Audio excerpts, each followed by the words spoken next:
I'm Cassidy from Cassidys Craveable Creations, and today we're making a keto pecan pie that can also be made paleo and dairy-free.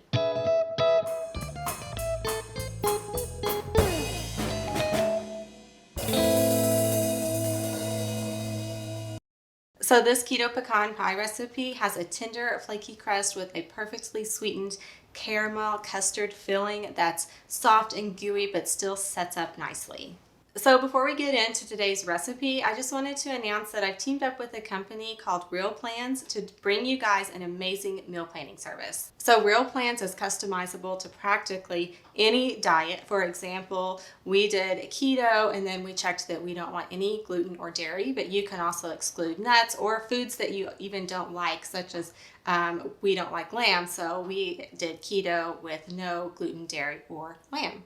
It also generates a weekly shopping list and easily integrates with Instacart and Amazon Fresh to get your groceries delivered. It takes all the hassle and stress out of meal planning. I will post the link to get more information in the description below. And if you are on a mobile device, just simply click the title of this video for the description to pop up. And I will also have a link to the full recipe that we're about to make.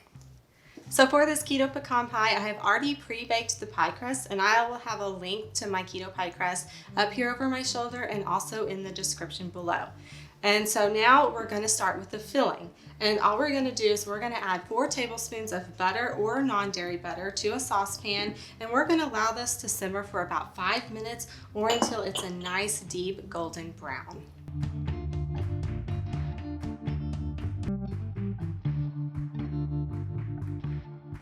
Now that the butter is nice and golden, we'll add our sweeteners. We have an erythritol-based keto granulated sweetener and keto maple syrup. And my favorite keto maple syrup is from Wholesome Yum. I will have a link to it in the recipe card, but feel free to use whatever maple syrup you prefer. I love this one because it tastes like real maple syrup and it doesn't have that weird sugar-free aftertaste. It tastes really good. And now we're just going to really lightly sprinkle in a 1/4 teaspoon of xanthan gum. And you need to make sure that you sprinkle it in and you don't dump it in, because otherwise it will clump.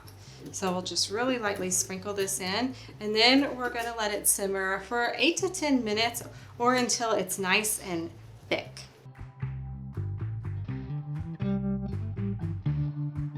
So after this has simmered about 8 to 10 minutes, I'm adding full fat canned coconut milk because we eat mostly dairy free, but if you're not dairy free, feel free to add heavy whipping cream. And now I'm just going to turn off the heat and stir in some pure vanilla and just a little bit of sea salt. Now that the mixture has cooled in a large bowl, you'll just whisk together 3 large eggs. Then we'll just really slowly mix in the butter sweetener mixture. And this is why you need to make sure it's cool, because if it's piping hot and boiling, it might scramble your eggs. So just be sure it's nice and cool, and then just slowly whisk it in. Now that the caramel custard filling is done, I have my partially baked pie crust here, and I'm just going to put the chopped pecans in the pie crust. Kind of spread it out nice and even. And then I'm going to pour this super yummy filling in. I wish you guys could smell this. It smells so amazing. So we're just going to pour this on top right here. So now we're just going to cover the edges with a crust protector. If you don't have a crust protector, you can make one out of foil. And we're going to bake this at 350 degrees for about 15 minutes. Then we're going to turn the temperature down to 300 degrees and finish baking it probably 15 to 20 minutes or until the center is set and no longer jiggly. So I will meet you back here when this is done baking. So the pie came out of the oven. It baked beautifully. We let it cool. It's still just a little bit warm. If we would have let it set in the fridge a little bit longer, it would have set up just a little bit more, but I don't know, I kind of like it just a little bit gooey. And so now it's time to try it. Ooh, I almost forgot the whipped cream. I want to put a little bit of whipped cream on top. Ooh, and this looks so delicious.